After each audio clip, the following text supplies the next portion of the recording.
Morning after my wedding, my husband asked, "Do you care if my boyfriend comes over?" The champagne flutes from our wedding reception were still sitting on the nightstand when David rolled over and asked the question that shattered my entire world. "Hey babe, do you care if Marcus comes over today? He's been dying to meet you properly." I blinked at the ceiling of our honeymoon suite at the Ritz-Carlton, still wearing my silk nightgown from our wedding night. The morning sun was streaming through the floor-to-ceiling windows, and I could hear the distant sounds of downtown Portland waking up below us. For a moment, I thought I'd misheard him. "Marcus?" I turned to face my husband of exactly 14 hours.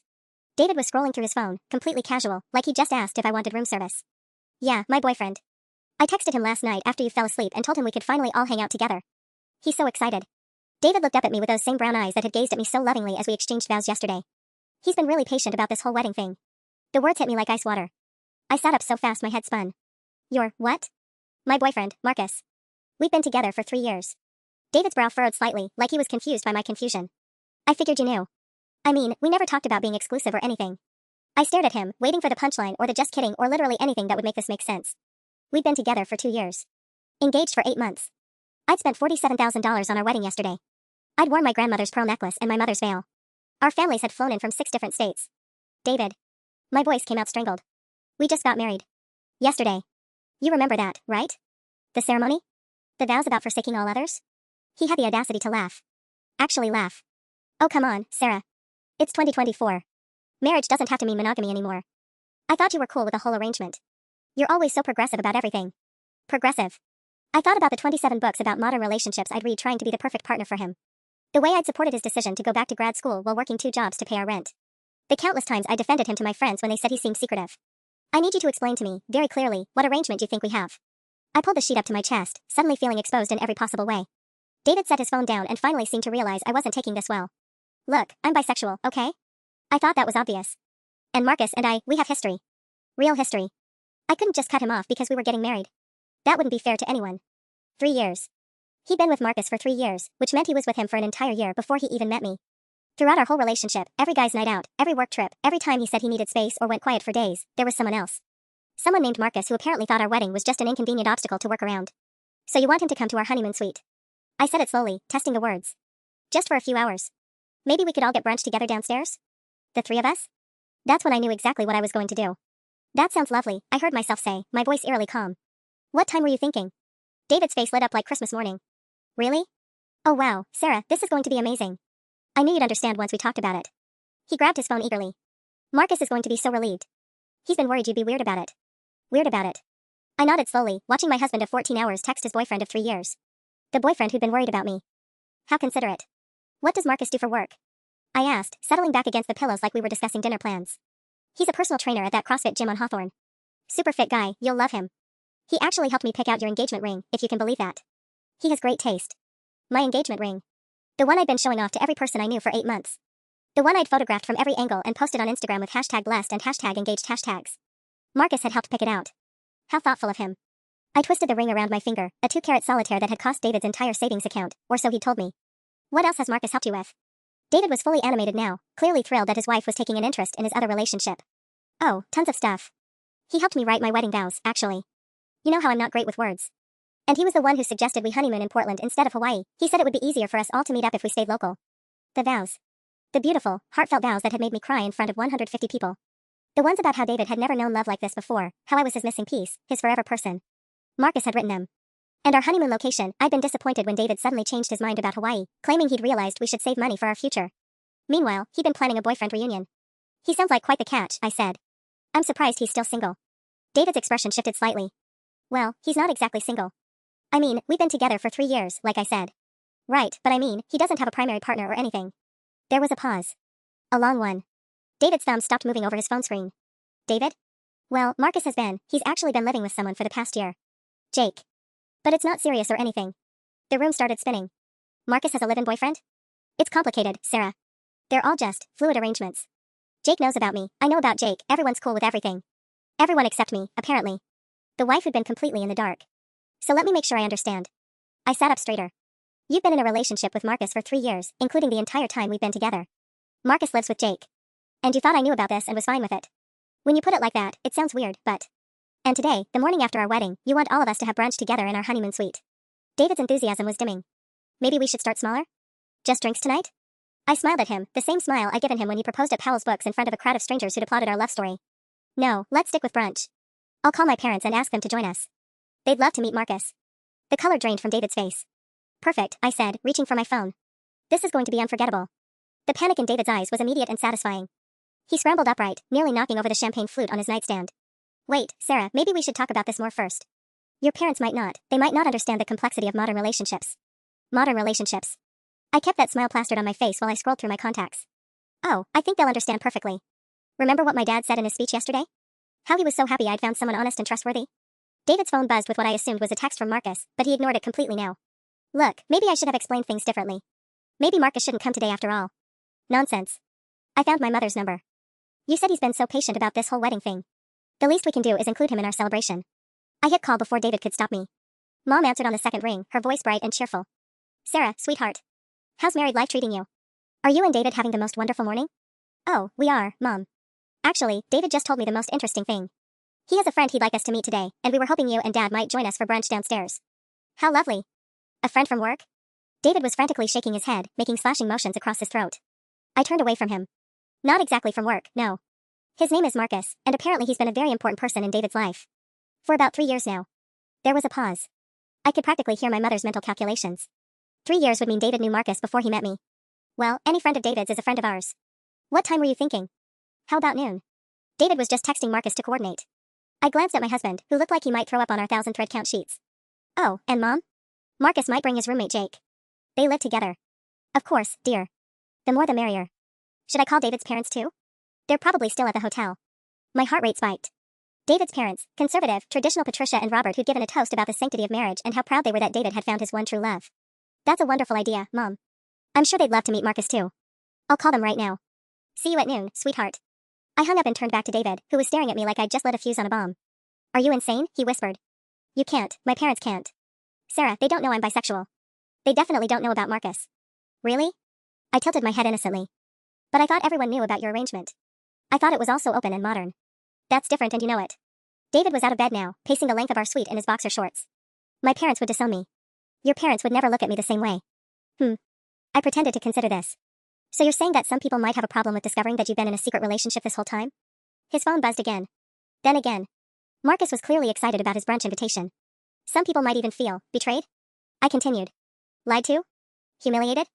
David stopped pacing and looked at me. Really looked at me. I watched the exact moment he realized I wasn't his cool, progressive wife having a mature conversation about polyamory. I was his wife planning his destruction. Sarah, please.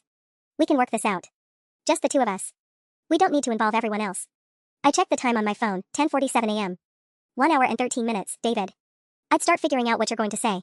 The next hour was a masterpiece of controlled chaos. I sat in my silk robe, calmly doing my makeup while David spiraled into full panic mode behind me. Every few minutes, his phone would buzz with another excited text from Marcus, and David would flinch like he'd been electrocuted. Marcus wants to know if he should bring mimosa ingredients, David said weakly, staring at his phone. He's really looking forward to this. How sweet. I applied my lipstick with surgical precision. The same shade I wore yesterday, Revlon's Cherries in the Snow. Marcus will love it. David made a strangled noise. Sarah, I'm begging you. Call your parents back. Tell them you're sick. Tell them anything. And disappoint Marcus? After he's been so patient about this whole wedding thing? I turned from the mirror to face him. David, honey, you're the one who wanted everyone to meet. I'm just being supportive.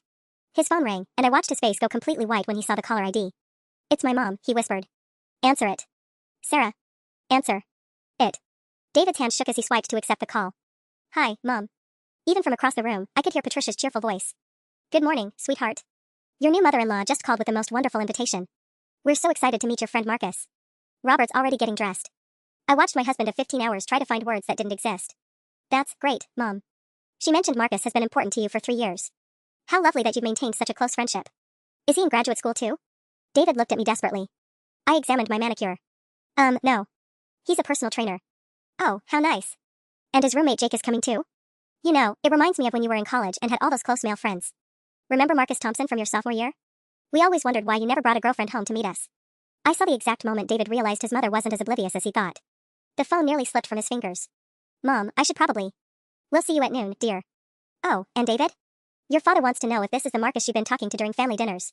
The one whose calls you always take in the other room? The line went dead. David stared at his phone like it had turned into a snake. Interesting, I said conversationally.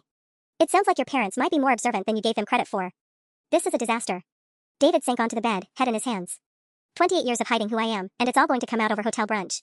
You could have told me, I said quietly. At any point in the last 2 years, you could have been honest. I tried.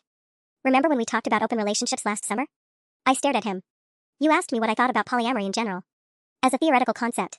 You didn't say, hey Sarah, I've been sleeping with Marcus for 2 years and would like to continue doing so after we're married. I was working up to it. For 2 years? David's phone buzzed again. This time it was a photo message, and I caught a glimpse of the screen before he could turn it away. A muscular man with dark hair and a bright smile, standing in what looked like a hotel lobby, holding coffee and pastries. Is that Marcus? I asked. David nodded miserably. He's handsome. Great smile. I stood up and walked to the closet. I can see why you picked him over Hawaii. Sarah, please. What do you want? Money? I'll give you anything. Just call this off. I pulled out the dress I'd planned to wear to our post-wedding brunch, a cheerful yellow sundress that had cost $300 and made me look radiant. Perfect for destroying lives. I don't want your money, David. I stepped into the dress and turned so he could zip me up. I want you to zip this. He stared at me like I'd lost my mind. Zip. The dress. With trembling fingers, David zipped up my dress. The same hands that had held mine during our vows. The same hands that had apparently been holding Marcus for 3 years. There, I said, smoothing the fabric. Perfect. My phone buzzed with a text from my mom, running a few minutes early. Dad couldn't wait to meet David's special friend. See you in the restaurant at 11:55. 11:55. I checked the time, 11:42 a.m. They're going to be early, I announced, applying a final coat of mascara. You might want to put on actual pants. David was still sitting on the bed in his boxers, staring at his phone like it held the secrets of the universe. Marcus just texted again. He's in the lobby with Jake. Jake came too? How wonderful. The whole gang's here. Sarah, Jake doesn't know about you. I paused, mascara wand halfway to my lashes. Excuse me? Marcus. Marcus might have told Jake that I was just a friend. A workout buddy. The mascara wand clattered into the sink. So let me understand this. Marcus's live-in boyfriend thinks you're just friends? It's complicated. No, David, it's really not. I turned to face him fully. You're cheating on me with Marcus, who's cheating on Jake with you, and somehow in your twisted logic, I was supposed to be okay with being the only person who knew the truth. David's phone rang before he could answer. He looked at the screen and went pale again. It's Marcus. Answer it. Put it on speaker. Sarah. Put it on speaker. David's finger hovered over the screen for a long moment before he accepted the call and tapped the speaker icon. Hey, babe. Marcus's voice filled our honeymoon suite, warm and affectionate. I'm here with Jake, and we're both so excited to finally meet Sarah properly. Though I have to say, Jake's a little confused about why we're having brunch with your married friends. I watched David's face crumble as the full scope of his deception became clear. He'd been lying to everyone. Marcus, David's voice cracked. We need to talk before. Oh, and dude, thanks for getting us that suite on the same floor. Jake was impressed. He keeps asking how you can afford stuff like this on a grad student budget. Marcus laughed. I told him you'd been saving up for ages. The suite on the same floor. I felt something cold settle in my stomach. David, what suite? David closed his eyes. I got Marcus and Jake a room. For the weekend. You got your boyfriend and his boyfriend a hotel room. At the Ritz-Carlton. During our honeymoon weekend. It's not what you think. How much? My voice was deadly quiet. Sarah. How much did that room cost, David? $800. For 2 nights. $800. The same amount I'd spent on my wedding shoes. The ones that had given me blisters during our reception because David said we couldn't afford the more comfortable designer pair I'd wanted. Marcus's voice continued through the speaker, oblivious to the nuclear meltdown happening 10 floors above him. Jake's wondering if your friend Sarah knows about us, by the way. He's worried about making things awkward if she doesn't know you're bi. The irony was so perfect it almost made me laugh. Jake, the other person being lied to, was worried about making things awkward for me. Tell Jake not to worry, I said loudly enough for the phone to pick up my voice. Sarah knows everything now. There was silence on the other end. Then, oh. Hey, Sarah. That was you just now, right? That was me. And you must be Marcus. I've heard so much about you. I smiled at David, who looked like he wanted to disappear into the expensive hotel carpeting. I understand congratulations are in order. 3 years together is quite an achievement. Another pause. Yeah, thanks. David's told me a lot about you too. I'm sure he has. Well, we'll have plenty of time to chat in just a few minutes. Both sets of parents are joining us, so it'll be quite the family gathering. The silence stretched so long I thought the call had dropped. Then Marcus spoke again, his voice noticeably different. Both sets of parents? Oh yes. They're also excited to meet David's special friend. Especially David's parents, apparently they've been wondering about you for quite some time. I heard muffled voices in the background, what sounded like Jake asking urgent questions. David, Marcus's voice was tight now. What exactly did you tell Sarah about our situation? David opened his mouth, but no sound came out. He looked like a fish drowning in air. Oh, he told me everything, Marcus. About your arrangement. About how patient you've been about this whole wedding thing. About how you helped pick out my engagement ring and write his wedding vows. You know, the vows about forsaking all others and loving only me forever? The muffled voices in the background got louder. I distinctly heard Jake say, what the fuck is she talking about? David, Marcus's voice was ice now. What did you tell these people? My husband, God, I still couldn't believe I had to call him that, finally found his voice. I might have given everyone different versions of the truth. And that's when Marcus started laughing. Not happy laughter. The kind of laughter that comes right before someone burns your entire life to the ground. Oh, this is perfect, Marcus said. This is absolutely fucking perfect. Jake, babe, remember how I told you David was just a friend from the gym? Marcus's voice carried clearly through the speaker, and I could hear the venom dripping from every word. Well, apparently he's been telling his brand new wife that we're boyfriends. For 3 years. The muffled conversation in the background exploded into what sounded like a full argument. I caught fragments. Fucking lied to me. And, married? He got married yesterday? David lunged for the phone, but I was faster, snatching it away from him. Marcus, this is Sarah again. I'm getting the feeling that maybe David hasn't been entirely honest with any of us. You could say that. Marcus's laugh was bitter. Jake, my actual boyfriend of 18 months, is currently losing his shit because apparently the married friend I've been helping with wedding planning was actually the guy I've been screwing behind his back. My stomach dropped. You told Jake that David was married to someone else? I told Jake that David was a friend who needed help with wedding stuff because his fiancée was super busy with work. I even showed him pictures of your engagement ring when we were picking it out. Marcus paused. The ring I picked out for David to give to his fake fiancée, who turns out to be his very real wife, who didn't know I existed. The room was spinning. David had been lying to everyone, but the lies were so elaborate, so layered, that even Marcus didn't know the full truth. So when you helped write his wedding vows? I began. I thought I was helping him write vows to marry someone else. Someone who was supposedly cool with him having a friend with benefits on the side. Marcus's voice cracked slightly. I wrote those vows thinking I was helping David commit to another woman while keeping our thing casual. Except now I find out that woman is you, and you had no idea I existed, and David told you we were boyfriends, which we never were. David was frantically pulling on clothes now, apparently planning to run. Where he thought he could go, I had no idea. Our parents would be downstairs in 8 minutes. Marcus, I said carefully, when you said David got you a hotel room. He said it was so we could all hang out this weekend without it being weird for his wife. He made it sound like some kind of progressive poly arrangement. Marcus laughed that awful laugh again. Jake only agreed to come because he thought we were meeting David's married friends who were cool with everything. Instead, we're apparently about to have brunch with his in-laws who don't know he's been cheating on their daughter. The phone exploded with Jake's voice in the background. That's it, we're leaving. Marcus, get your shit, we're going home. Wait, I said quickly. Jake? This is Sarah. You're the other person who got lied to here. Don't you think David should face the consequences? There was shuffling, and then Jake's voice came through clearly. Lady, I don't know you, but my boyfriend just found out he's been the other man in some straight guy's marriage, and frankly, I want to watch this asshole burn. David had gone completely white. Please, Jake, you don't understand. I understand that you told Marcus you were married to someone else while telling your actual wife you were dating Marcus, all while letting me think Marcus was helping plan some other couple's wedding. Jake's voice was deadly calm. What I don't understand is how you thought this would end well. My phone buzzed with a text from Dad, at the restaurant. Got us a big table by the windows. Patricia and Robert are already here asking about Marcus. 11:57 a.m. Gentlemen, I announced, our audience awaits. Sarah, I'll do anything, David pleaded, grabbing my arm. I'll give you everything. The house, the car, all the wedding money. What wedding money? I shook him off. You spend our honeymoon fund on a hotel room for your side piece and his boyfriend. I have savings. The savings you spent on my engagement ring? Oh wait, that was Marcus's taste, not yours. Through the phone, I heard Marcus snort. Actually, that ring cost twice what David told you. I put the extra $1,500 on my credit card because he said he'd pay me back after the wedding. David's face went gray. Marcus, don't. Oh, we're way past don't now, Davey. Marcus's voice was pure acid. Sarah, your husband owes me $4 grand total. The ring, this hotel room, and the weekend trip to Seattle he said was for his bachelor party but was actually just us. $4,000. I thought about our joint savings account, the one David had been managing while I worked double shifts to pay for the wedding. How much is in our savings account right now, David? He couldn't meet my eyes. About $1,200. And how much did we have before you started planning our wedding? Sarah. How much? $8,000.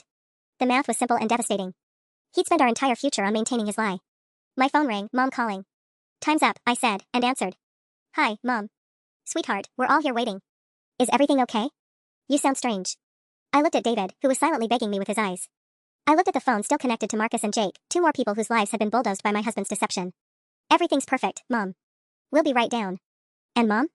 Make sure you get pictures. This is going to be a brunch none of us will ever forget. I hung up and looked at my husband, who was now fully dressed but sweating through his shirt like he'd just run a marathon. The phone with Marcus and Jake was still on speaker, and I could hear them having a heated whispered argument in the hotel lobby. Here's what's going to happen, I said, my voice perfectly calm. We're going downstairs. You're going to sit at that table with both sets of parents and explain exactly what you've done. To everyone. Sarah, please. Marcus, Jake, are you still there? We're here, Jake's voice was grim. And we're coming up. What room? Penthouse suite. 1504. I ignored David's strangled protest. But actually, why don't you meet us in the restaurant instead? The Heathman restaurant, main floor. Look for the large table with 4 very confused parents. We'll be there in 5, Marcus said. Jake wants to see this train wreck up close. I ended the call and smoothed my yellow dress one final time. Shall we? David grabbed my wrist. I'll leave Marcus. Right now. I'll block his number, never see him again. We can make this work, Sarah. We can have the marriage you wanted. I stared down at his hand on my wrist, the same hand that had slipped my grandmother's ring onto my finger yesterday while promising to forsake all others. David, you spent our future on another man. You had your boyfriend write your wedding vows to me. You brought his live-in partner to our honeymoon weekend. I pulled free of his grip. There is no making this work. The elevator ride down felt like descending into hell, if hell was decorated with tasteful brass fixtures and soft jazz. David kept checking his reflection in the mirrored walls, like somehow looking perfect would make this situation salvageable. What if I told them Marcus was lying? He said desperately as we reached the 10th floor. What if I said he was just some crazy guy trying to break us up? With Jake backing up his story? And hotel receipts in your name? And 3 years of text messages? I watched the numbers drop. David, you're not talking your way out of this. I could say Marcus is blackmailing me. That he's been threatening to make up stories unless I paid him money. 5th floor. 4th floor. Is that what you're going with? That Marcus forced you to have sex with him for 3 years while blackmailing you for hotel money? 3rd floor. 2nd floor. Maybe we could say it was all Jake's idea. That Jake forced Marcus to. The elevator dinged softly as we reached the main floor. David. I turned to face him as the door slid open. Stop. Just stop. You did this. You created this mess with 2 years of lies, and now you're going to face it. The restaurant was exactly as elegant as I'd expected, all warm wood and soft lighting, filled with well-dressed guests enjoying leisurely Sunday brunches. I spotted our table immediately, a large round table by the windows where both sets of parents sat looking cheerful and expectant. My mother saw us first and waved enthusiastically. She was wearing her favorite blue dress, the one she packed specially for our post-wedding brunch. My father had on his good tie. David's parents were dressed like they were going to church, which made sense since they probably thought they were meeting some nice young man from David's study group. None of them had any idea they were about to witness the spectacular destruction of their children's marriage. There's our happy couple. Patricia called out as we approached. We ordered mimosas for the table. I hope that's all right. That's perfect, Mom, David managed, his voice only slightly strained. Robert stood up to pull out my chair. Sarah, you look radiant. Marriage suits you already. If only he knew. I was just settling into my seat when I saw Marcus and Jake enter the restaurant. Marcus was exactly as handsome as his photo, tall, dark-haired, with the kind of build that comes from serious gym time. Jake was shorter, blonde, with sharp features and the expression of someone ready for war. They spotted our table immediately. It wasn't hard, we were the only party that looked like a family reunion. Oh, there they are. I said brightly, waving at them. Marcus. Jake. Over here. Both sets of parents turned to look, their faces expectant and welcoming. David made a sound like a dying animal. Marcus walked over with the confident stride of someone who decided to embrace the chaos. Jake followed, his jaw set like he was walking into battle. Everyone, I announced as they reached our table, I'd like you to meet Marcus and Jake. The parents beamed at them. My mother actually clasped her hands together in delight. Marcus, she exclaimed. We've heard so much about you. David clearly thinks the world of you. Marcus looked directly at David, his smile sharp enough to cut glass. The feeling is mutual, Mrs. Chen. David and I have been very close for quite some time now. Patricia nodded enthusiastically. 3 years, we heard. It's so wonderful that David has maintained such a strong friendship. And Jake, how lovely to meet you too. You boys must all have such fun together. Jake's smile was pure poison. Oh, we do. Though I'm learning that David has some interesting ideas about friendship. I watched David's face cycle through about 15 different expressions as he realized there was no escape route. Both sets of parents were looking at him expectantly, waiting for him to make introductions and explain how he knew these handsome young men. The waiter appeared at exactly the wrong moment. Good morning, folks. Can I start you off with some coffee while you decide on brunch? Coffee would be lovely, my father said. We're celebrating, our daughter just got married yesterday. Marcus raised an eyebrow. Did she now? How wonderful. David, why don't you tell everyone exactly how we know each other? The entire table looked at David expectantly. 6 people waiting for him to explain. The waiter hovering with his coffee pot. Other diners at nearby tables starting to notice the tension. David opened his mouth, but nothing came out. That's when Jake decided to help him along. Marcus, honey, Jake said loudly enough for half the restaurant to hear, isn't this the David you've been sleeping with behind my back for the past 3 years? The silence that followed Jake's announcement was so complete I could hear the soft jazz playing from the restaurant speakers. Even the waiter froze, coffee pot suspended halfway to my father's cup. Patricia was the first to break.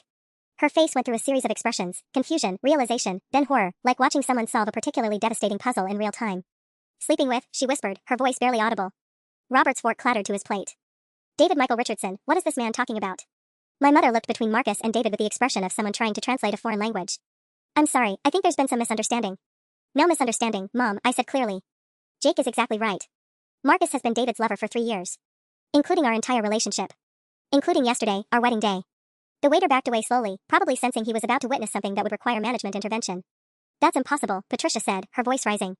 David isn't, he wouldn't. Sarah, this is some kind of joke, right? Marcus leaned back in his chair, clearly enjoying the show now that his own life had imploded. Mrs. Richardson, your son has been texting me love poems for 3 years. Would you like me to read some of them aloud? Love poems? My father's voice was dangerously quiet. He was a gentle man, my dad, but he had a temper that rarely surfaced. When it did, people remembered it. David, please tell me you did not marry my daughter while involved with someone else. David finally found his voice, though it came out as barely a croak. Dad, I can explain. Don't call me Dad, my father said, each word precise and cutting. Explain to your own parents. Explain to your wife. Explain to these young men whose lives you've apparently been playing with. Jake pulled out his phone. Actually, let me help with the explanation. He scrolled for a moment, then began reading. Text from David, 3 days ago, can't wait until this wedding circus is over and we can finally be together properly. Sarah will come around once she sees how good we all are together. Patricia made a sound like she'd been physically struck. Robert's face had gone completely red. There's more, Jake continued conversationally. Text from yesterday, sent at 11:47 p.m., just finished consummating my marriage. Thinking of you. Tomorrow we start our real life. My mother's mimosa glass slipped from her fingers, orange liquid spreading across the white tablecloth. Yesterday at 11:47. Sarah, weren't you? In bed with my husband, yes. Who was apparently texting his boyfriend right after we had sex. I looked directly at David, whose face had gone the color of old cheese. Is there anything else you'd like Jake to share, honey? Marcus held up his own phone. I've got the photos David sent me throughout your engagement. Should I start with the one he took of your dress during the final fitting? My dress? The violation of it hit me like a physical blow. You showed him my wedding dress? He wanted Marcus's opinion on everything, Jake said, still scrolling through the phone. Your flowers, your cake, your venue. There are about 50 photos of wedding details in their text chain. Robert stood up abruptly, his chair scraping against the floor. David, you will explain yourself. Right now. In front of everyone. Robert, please sit down, Patricia whispered urgently, glancing around at the other diners who were now openly staring at our table. People are watching. Let them watch, my father said, his voice carrying across the restaurant. Let everyone see what kind of man married my daughter yesterday.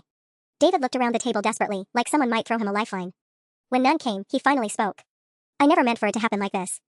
I love Sarah, I really do. But I also love Marcus. Love? Jake's laugh was harsh. You told me Marcus was just a friend. You told Marcus that Sarah knew about your arrangement. You told Sarah that Marcus was your boyfriend. Which story is love, exactly? The waiter had returned with a manager, both hovering at a safe distance while trying to figure out how to handle what was clearly becoming a very public domestic crisis. Sir, the manager approached cautiously, perhaps this conversation would be better continued somewhere more private? No, I said firmly, surprising myself with how calm I sounded. I think everyone deserves to hear this. David, tell them about the money. David's face went completely white at the mention of money. Around the table, I watched our parents' expressions shift from shock to a deeper, more calculating concern. These were people who understood that financial betrayal often cut deeper than emotional infidelity. What money? Robert's voice was deadly quiet. David, Marcus said, his tone almost conversational, why don't you tell them about the $4,000 you owe me? Or better yet, Sarah, why don't you tell them where that money came from? I looked at my husband, giving him one last chance to salvage even a shred of dignity. He stared at his untouched mimosa like it might offer him salvation. David spent our entire savings account on Marcus, I announced to the table. $1,500 extra for my engagement ring that Marcus picked out and charged to his credit card. $800 for this weekend's hotel room so Marcus and Jake could join our honeymoon. $1,700 for romantic weekend trips that David told me were bachelor party expenses. My mother pressed a hand to her chest. Your savings? Sarah, that was for your down payment on the house. Was being the operative phrase. I smiled that same calm smile that was becoming my signature expression of the morning. We had $8,000 last month. We now have $1,200. Patricia looked like she might faint. David, please tell me this isn't true. And that's just what I know about, I continued. Marcus, what other expenses has David been covering for your relationship? Marcus examined his manicured nails with theatrical consideration. Well, there was the gym membership so we could work out together. The couple's massage package in February, David said it was research for Sarah's Valentine's Day gift. Oh, and he's been paying half my car insurance for 6 months because he said he wanted to make sure I could always get to him safely. Jake's head snapped toward Marcus. He's been paying your car insurance? You told me your rates went down. Surprise, Marcus said dryly. Apparently I've been a kept man and didn't even know it. The manager cleared his throat nervously. Perhaps we could move this discussion to one of our private dining rooms? Absolutely not, my father said, his voice carrying more authority than I'd ever heard from him. David, you will sit here and account for every penny you stole from my daughter. I didn't steal anything, David said weakly. It was our money. I was going to pay it all back after. After what? Robert's face had progressed from red to purple. After you destroyed your marriage? After you humiliated both our families? After you bankrupted the woman who worked 2 jobs to pay for your graduate school? That detail seemed to hit Marcus unexpectedly.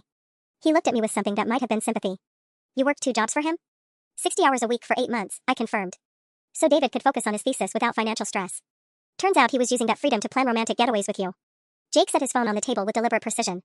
Marcus, remember that weekend in March when David surprised you with a trip to wine country? The one where he said he'd won some kind of contest? Marcus nodded slowly, understanding dawning on his face. Sarah, Jake turned to me, what were you doing the weekend of March 15th? I didn't even have to think about it. Working a double shift at the restaurant and covering someone's Sunday shift at the bookstore. David said he needed that weekend to work on his thesis at the library. The silence stretched until Patricia spoke, her voice barely above a whisper. David, how could you do this to her? How could you do this to anyone? David finally looked up from his mimosa, tears streaming down his face. I never wanted to hurt anyone. I couldn't choose. I couldn't give up either of you. So instead you chose to lie to everyone, my mother said, her teacher's voice carrying that particular tone of disappointment that could make grown men weep. You chose to steal from your wife, deceive your lover, and drag this poor young man, she gestured to Jake, into your web of deception. Jake raised his hand slightly. Actually, Mrs. Chen, I'd like to add something to this conversation. Marcus, show them the lease. What lease? I asked. Marcus pulled out his phone reluctantly. Our apartment lease. Jake insisted on month to month because he said he didn't trust my gym buddy situation. Turns out his instincts were good. The lease that expires tomorrow, Jake added with grim satisfaction. Marcus, tell them who is going to co-sign the new year-long lease with you. I felt the blood drain from my face as understanding hit. David. David, Jake confirmed. Your husband of 18 hours was planning to co-sign an apartment lease with his boyfriend, starting Monday morning. Which means he was planning to move out of your marital home in about 48 hours. The lease revelation hit the table like a bomb. I watched my mother's face crumble as the full scope of David's deception became clear. This wasn't just cheating, this was systematic, calculated abandonment. Elise, I repeated slowly, my voice eerily calm. You were going to move in with Marcus tomorrow. David's tears were flowing freely now. Sarah, it wasn't. I wasn't going to just leave. I was going to talk to you first, explain everything. When? Robert's voice cut through David stammering like a blade. When exactly were you planning to have this conversation? Before or after you moved your belongings out of her house? Our house, Patricia corrected sharply. The house Sarah has been paying the mortgage on while you played student. She turned to me, her face stricken. Sarah, honey, please tell me the house is in your name. The pit in my stomach opened wider. It's in both our names. We refinanced it last year to pay for David's tuition. Jake whistled low. Marcus, did you know David owns half a house? Marcus shook his head slowly, staring at David like he was seeing him for the first time. He told me he was renting. He said that's why he couldn't move in with me sooner, because he was locked into a lease with a roommate. I was the roommate, I said flatly. The roommate he married yesterday. The manager approached again, wringing his hands. I'm terribly sorry, but other guests are complaining about the disturbance. Perhaps? How much is the house worth? My father interrupted, ignoring the manager completely. About $320,000. We owe $240 on the mortgage. Robert did the math quickly. So David was planning to walk away from $80,000 in equity to move in with his boyfriend. Actually, Jake interjected, pulling up something else on his phone. Marcus, what was that furniture David helped you pick out last weekend? The stuff for your new place? Marcus's face went ashen. Oh God. David, you didn't. Please tell me you didn't use the credit card for the furniture. The way David's shoulders sagged told us everything we needed to know. What furniture? I asked, though I wasn't sure I wanted the answer. Bedroom set, living room furniture, kitchen table, Marcus listed, his voice getting smaller with each item. About $6,000 worth. David said he got approved for a new credit card with a promotional rate. My mother made a strangled noise. Sarah, what credit cards do you have? Just our joint card and my personal one. The realization hit me like ice water. David, please tell me you didn't open a credit card in my name. His silence was answer enough. Jesus Christ, Jake breathed. Dude, that's identity theft. That's actual fraud. The restaurant had gone almost completely quiet around us, other diners abandoning all pretense of not listening. I could see people at nearby tables recording with their phones. By tonight, this would probably be all over social media. $6,000, Patricia repeated numbly. David, where did you think this money was going to come from? I was going to get a job after graduation, David whispered. I was going to pay everything back. With what? Robert's voice was thunderous now. You destroyed your credit, stolen from your wife, and committed fraud. What employer is going to hire you when this comes out? Marcus suddenly went very still. David, when exactly were you planning to tell me about the wife? The question hung in the air like a toxic cloud. David looked up at Marcus with desperate, red-rimmed eyes. After the annulment, he whispered. I thought if I could just get through the wedding, make everyone happy, then I could quietly end things with Sarah and we could be together properly. The casual cruelty of it, planning my disposal like I was an unwanted piece of furniture, finally broke something inside me. I stood up so abruptly my chair toppled backward, the crash echoing through the now silent restaurant. Every eye in the place was on me, but I didn't care anymore. Quietly end things, I repeated, my voice carrying to every corner of the room. You were going to quietly end our marriage like it was a gym membership you didn't want anymore. David reached for me desperately. Sarah, that came out wrong. No. I stepped away from his outstretched hand. It came out exactly right. You married me yesterday with every intention of divorcing me this week. You let me spend $47,000 on a wedding that was just, what? A going-away party before you moved in with your real boyfriend? The manager had given up any pretense of discretion and was openly watching our table along with his entire staff. I could see phones recording from multiple angles. Good. Let everyone see what kind of man David really was. The wedding gifts, my mother said suddenly, her face going pale. Sarah, what about all the wedding gifts? Marcus and Jake exchanged a look that made my stomach drop further. What about the gifts? I asked slowly. Jake cleared his throat. Marcus, didn't David ask you to help him return some wedding presents last week? Said you had better taste for picking out replacements? The restaurant might as well have been a tomb for how quiet it got. I could hear my own heartbeat. What gifts, Marcus? My voice was deadly calm. Marcus couldn't meet my eyes. The KitchenAid mixer. The Dyson vacuum. Some of the crystal stemware. David said you'd registered for things you didn't really want and asked me to help exchange them for stuff you'd actually use. Stuff I'd actually use, I repeated. Or stuff that would look good in your new apartment with Jake? The serial numbers, Robert said grimly, pulling out his phone. Sarah, do you have photos of the gifts from yesterday? I nodded numbly and started scrolling through my camera roll. Hundreds of photos from yesterday, the happiest day of my life, apparently built on lies that went deeper than I'd imagined. Here, I said, showing him a photo of our gift table. Everything we received. Robert squinted at the image, then looked at Marcus. Young man, I'm going to need you to be very honest with me. What exactly did David ask you to do with those returned gifts? Marcus was sweating now, clearly realizing he'd been made an accessory to something much worse than adultery. He said Sarah wanted to exchange them for cash toward the honeymoon. Said you were upgrading to a better trip. Cash, Patricia whispered. David, you sold their wedding gifts for cash? How much? My father demanded. David was crying harder now, but managed to choke out, 3,000. But I was going to replace everything after. After you abandoned me, I finished. You sold our wedding gifts to fund your estate plan. Jake was staring at Marcus with an expression of dawning horror. Marcus, that furniture in our apartment, the stuff David said he got with his promotional credit card. Marcus nodded miserably. The tags are still in the bedroom. Everything's still returnable until Tuesday. Because he bought it with stolen wedding gift money, Jake said, his voice flat. Marcus, we've been living with furniture bought with this woman's wedding presents. The manager finally approached our table directly, flanked by two servers who looked like they'd rather be anywhere else. I'm very sorry, but I'm going to have to ask you to continue this discussion elsewhere. The other guests are getting the show of their lives, I interrupted, gesturing to the phone still recording around us. Don't worry, we're almost finished here. I turned back to David, who was hunched over the table like he could disappear into it. Is there anything else? I asked conversationally. Any other lies, thefts, or surprises you'd like to share before I call my lawyer? David's head snapped up at the word lawyer. Sarah, please, we don't need lawyers. We can work this out privately. Privately? I laughed, and it sounded unhinged even to me. David, there is no privacy anymore. You made sure of that when you involved my parents, your boyfriend, and his boyfriend in your elaborate con game. Patricia was clutching Robert's arm like it was a lifeline. Sarah, honey, what can we do? How can we help fix this? You can start by helping me figure out how to get my wedding gifts back, I said, looking directly at Marcus. And then you can help me figure out what other property David has stolen or fraudulently purchased. Marcus pulled out his phone with shaking hands. I have receipts for everything. And photos of the returned gifts. I thought. God, I thought I was helping plan your future together. You were, I said grimly. Just not the future I thought I was getting. Jake was scrolling through Marcus's phone with the focused intensity of a forensic accountant. Marcus, what's this charge from Tiffany & Co. for $1,200 on March 8th? The one David said was for Sarah's birthday? My birthday. March 8th. I remembered that day perfectly because David had been mysteriously busy and couldn't celebrate with me. Said he had a major paper due. Marcus went very still. He bought me a watch. Said it was an early birthday present because he felt bad about having to focus on wedding planning. Show me, I said quietly. With trembling fingers, Marcus pulled up his sleeve. There, glinting in the restaurant's soft lighting, was a beautiful silver Tiffany watch that probably cost more than my monthly salary at either job. My birthday present, I said, staring at the watch. You're wearing my birthday present. The silence at our table was deafening, but I could hear the excited whispers from surrounding tables getting louder. Someone had definitely posted this online by now. I wondered absently if #weddingbrunchmeltdown would be trending by dinner time. Sarah, I didn't know, Marcus said desperately, fumbling with the watch clasp. I'll give it back right now, I swear I had no idea. Keep it, I said, surprising everyone including myself. Consider it payment for services rendered. You did help write those beautiful wedding vows, after all. David made a choking sound. Sarah, please. Actually, Marcus, I'm curious about those vows, I continued, my voice getting steadier with each word. The part about loving you more than my own life, was that your contribution or David's? Marcus looked like he wanted to crawl under the table. That was mine. David said he wanted something that would make you cry happy tears. Mission accomplished. I sobbed through the entire ceremony. I turned to David with a smile that felt like broken glass. Tell me, honey, what was going through your mind when you were reciting Marcus's love letter to me in front of 150 people? I meant every word, David whispered. Sarah, you have to believe me, I do love you. Stop. My father's voice cut across David's protests. Son, you need to understand something. Love is not a word you get to use anymore. Love is what Sarah did when she worked 60 hours a week for your education. Love is what these families did when they spent their savings to celebrate your wedding. What you did was not love. What you did was theft, fraud, and emotional terrorism. Jake looked up from Marcus's phone with grim satisfaction. Speaking of fraud, Marcus, explain this cash-up payment to someone named Trevor Rodriguez for $800 last month. David said it was for what? Marcus's face went completely white. Oh no. Oh no. He looked at David with something approaching hatred. Trevor's my ex-boyfriend from 2 years ago. David said he was paying off a debt to help clear my credit score before we moved in together. But Trevor's not your ex, is he? Jake's voice was dangerously quiet. We broke up in February, Marcus admitted, not meeting Jake's eyes. David said he wanted to make sure Trevor wouldn't cause problems for us. Said he was just paying him to stay away. I felt like I was watching a Russian nesting doll of deception being opened, each layer revealing something worse than the last. Marcus, I said slowly, when exactly did you break up with Jake to be with Trevor? The look that passed between Marcus and Jake was loaded with their own relationship drama that apparently went back months. We didn't break up, Jake said grimly.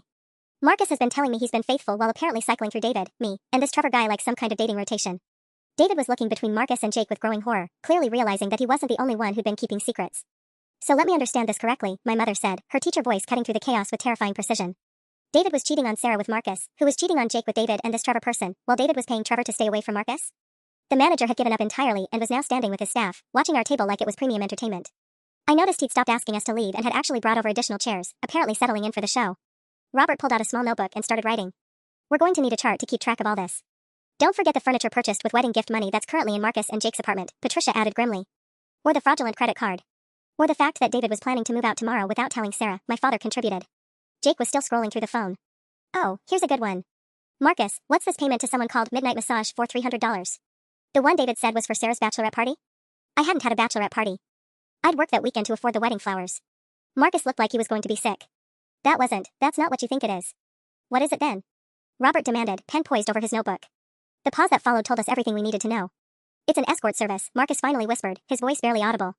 David said it was research for spicing up your marriage. Said he wanted to learn techniques to make your wedding night special. The words hit me like a physical blow. I gripped the edge of the table so hard my knuckles went white. An escort service, I repeated, my voice deadly calm. My husband paid an escort $300 to research techniques for our wedding night. Sarah, it wasn't like that, David said desperately. I never actually, we just talked. I wanted to be good for you. We? Jake's voice cut through David's explanation like a knife. Who's we, David? The silence stretched until Marcus spoke again, his voice hollow. David took me with him. Said it was educational for both of us. Patricia made a sound like a wounded animal. David Michael Richardson, please tell me you did not take your boyfriend to a prostitute 2 weeks before your wedding. She wasn't a prostitute. David protested. She was a relationship counselor who specializes in intimacy. At a place called Midnight Massage? Robert's voice was incredulous. Son, do you think we were born yesterday? Jake was scrolling faster now, his face getting darker with each revelation. Marcus, here's another payment to the same service. And another. And another. He looked up with disgust. There are 6 payments over 3 months, totaling $1,800. $1,800. I thought about the wedding dress alterations I'd skipped because we couldn't afford them. The cheaper catering menu I'd chosen to save money. The discount photographer who'd missed half our special moments. You spent $1,800 on escorts while I ate ramen noodles for lunch to save money for our wedding, I said, my voice carrying across the now silent restaurant. They weren't escorts, David insisted, tears streaming down his face. Sarah, you have to believe me. I was trying to learn how to be a better husband. By cheating on me with sex workers and your boyfriend? The manager suddenly appeared at our table with a tablet in his hands. I'm terribly sorry to interrupt, but I thought you should know, someone has been live streaming this conversation. You're currently trending on 3 different social media platforms. My blood ran cold. Live streaming? He showed me the tablet screen. There we were, our entire disaster playing out in real time for thousands of viewers. The comments were scrolling by so fast they were just a blur, but I caught fragments. OMG, this is better than reality TV, and poor bride, someone save her, and is this real? How many viewers? I asked faintly. Currently about 47,000 and climbing. The hashtag wedding brunch exposed is trending nationally. David looked like he might faint. Turn it off. Please, can't you make them turn it off? It's a public space, sir. We can't control what guests do with their phones. Marcus was staring at the screen in horror. My gym. My clients are going to see this. My boss is probably watching this right now. Your gym? Jake laughed bitterly. Marcus, I work at a law firm. My boss definitely has assistants whose job it is to monitor social media for exactly this kind of thing. I'm probably going to be fired for being associated with this mess. Patricia was clutching her pearls literally and figuratively. 47,000 people are watching our family business? 52,000 now, the manager corrected apologetically. It's picking up momentum. Someone shared it to TikTok and Twitter simultaneously. I stared at the screen, watching strangers dissect my marriage in real time. Comments were pouring in faster than I could read them, but the general consensus seemed to be overwhelming support for me and complete disgust for David. You know what? I said suddenly, a strange calm settling over me. Good. Everyone at the table stared at me like I'd lost my mind. Sarah, my mother said carefully. Good, I repeated, louder this time. Let everyone see. Let them see exactly what kind of man David Richardson is. Let his future employers see. Let his classmates see. Let everyone he's ever going to meet for the rest of his life see exactly what he did to me. David was hyperventilating now. Sarah, please, this will ruin my entire life. Your life? I stood up again, and the sudden movement made half the restaurant lean forward in anticipation. David, you ruined my life yesterday when you married me under false pretenses. The only difference is that you did it privately, and now your consequences get to be public. The tablet showed the viewer count climbing past 60,000. I turned to address the livestream directly, looking at the phones pointed in our direction. Hello, everyone watching. I'm Sarah, the bride from yesterday. Since you're all here witnessing this, let me fill you in on what you missed. David grabbed my arm. Sarah, don't. I shook him off and continued speaking to the cameras. Yesterday, I married a man who's been living a double life for 3 years. He's stolen our life savings, committed credit card fraud in my name, sold our wedding gifts, and was planning to move in with his boyfriend tomorrow without telling me. The comment section exploded. I could see the viewer count jumping, 68,000, 71,000. But wait, there's more, I continued, feeling giddy with the destruction of it all. Marcus, why don't you tell everyone about David's other financial commitments? The ones I'm just learning about? Marcus looked terrified, but Jake nudged him hard. Tell them about the lease you signed yesterday, Jake said grimly. What lease? I asked, though I was starting to expect the worst with every revelation. Marcus pulled out his phone with shaking hands. David co-signed our apartment lease yesterday morning. Before your wedding ceremony. The deposit was $2,500. The restaurant gasped collectively, both from our table and the surrounding diners who were now fully invested in our drama. $2,500, I repeated for the cameras. From what account, David? David was sobbing openly now. The joint account. But Sarah, I was going to replace our joint account that I'd been depositing my paychecks into for 2 years. I felt that eerie calm settling over me again. So while I was getting my hair done for our wedding yesterday morning, you were across town signing a lease with another man using my money. Robert was writing furiously in his notebook. Sarah, we need to call the bank immediately. If he signed legal documents using joint funds without your knowledge. Actually, Jake interrupted, there's something else. Marcus, show them the insurance documents. Marcus looked like he wanted to disappear. David added me as a beneficiary on his life insurance policy 3 months ago. Said it was just a precaution since we were spending so much time together. Patricia went completely rigid. He made Marcus a beneficiary? What about Sarah? I'm still on there too, Marcus said quickly. But it's split 50-50 now. I stared at my husband of 19 hours, trying to process this latest betrayal. You changed your life insurance to include your boyfriend. 3 months ago. While we were addressing wedding invitations. The comments on the livestream were moving so fast they were just a blur of outrage. Someone had apparently started a GoFundMe for my legal fees. David, my father said, his voice carrying that dangerous quiet that meant he was beyond anger. Please tell me you haven't changed the beneficiary on any other policies or accounts. David's silence was deafening. What else? I demanded. What other financial documents have Marcus's name on them? The retirement account, David whispered. I added him last month. Said it was for estate planning purposes since we were going to be living together. Robert threw his pen down so hard it bounced off the table. That's it. Sarah, we're calling the police. This isn't just infidelity anymore. This is systematic financial fraud and identity theft. The viewer count on the livestream hit 90,000 as I pulled out my phone to dial 911, finally ready to make this nightmare official. The police arrived just as the livestream hit 105,000 viewers. 2 officers in crisp uniforms walked into what had become less of a restaurant and more of a public spectacle, their expressions shifting from routine domestic call to something approaching amazement as they took in the scene.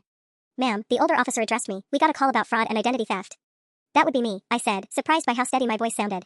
Officer, my husband has committed fraud using our joint accounts, stolen and sold our wedding gifts, and opened credit cards in my name without permission. And we have about 50 witnesses plus 100,000 people watching online. The younger officer glanced at the phone still recording from every angle. Is this the wedding thing that's trending on Twitter? Apparently so. David tried to stand up, his legs shaking. Officers, this is just a misunderstanding between my wife and me. We don't need to involve law enforcement. Sir, identity theft is a felony, the older officer said firmly, pulling out his notebook. Ma'am, can you walk us through the specific incidents? For the next 20 minutes, I laid out David's crimes in chronological order while both sets of parents provided supporting documentation and Marcus reluctantly confirmed details. The officers took photos of receipts, screenshots of bank transactions, and pictures of the watch Marcus was still wearing. The furniture purchased with wedding gift proceeds is in our apartment, Jake added helpfully, giving them our address. Along with documentation showing the gifts were returned for cash yesterday afternoon. When I mentioned the fraudulent credit card, the younger officer whistled low. Sir, that's identity theft in the first degree. That carries up to 7 years. David was hyperventilating again. I can pay it all back. I can make this right. Sarah, please don't press charges. We can work this out privately. I looked at my husband of exactly 20 hours and felt nothing but cold satisfaction. David, I said clearly, making sure the livestream cameras caught every word, you married me yesterday while planning to abandon me today. You stole my money, my gifts, my future, and my trust. You involved my family in your lies and humiliated me in front of everyone I love. I stood up, smoothing my yellow dress one final time. So no, we will not be working this out privately. You're going to be arrested, charged, and prosecuted to the full extent of the law. I'm filing for annulment tomorrow morning, and I'm keeping every single wedding gift that you didn't steal and sell. The older officer looked at David with disgust. Sir, you're under arrest for identity theft, fraud, and theft by deception. As they handcuffed David right there in the restaurant, he looked at me with desperate, pleading eyes. Sarah, I love you. I really do love you. I smiled at him, the same radiant smile I'd given him when you proposed. David, I said sweetly, go fuck yourself. The restaurant erupted in spontaneous applause as they led him away. The livestream chat was moving so fast it looked like a waterfall of celebration and support. Marcus turned to me as the police cars pulled away. Sarah, for what it's worth, I'm sorry. I really didn't know. I believe you, I said, surprising myself. But Marcus? You might want to get tested. If David was paying for escorts while sleeping with both of us, there's no telling what else he was lying about. 6 months later, I got a text from an unknown number, saw the Netflix documentary about your story. You're my hero. A fellow survivor. The documentary was called The Wedding Brunch Betrayal, and my lawyer negotiated me a nice payment for my participation. Combined with a successful lawsuit against David for the return of all stolen funds and the GoFundMe that raised $47,000 for my legal fees, I ended up better off financially than I'd ever been. David pled guilty to avoid trial and got 18 months in minimum security prison. I kept the ring.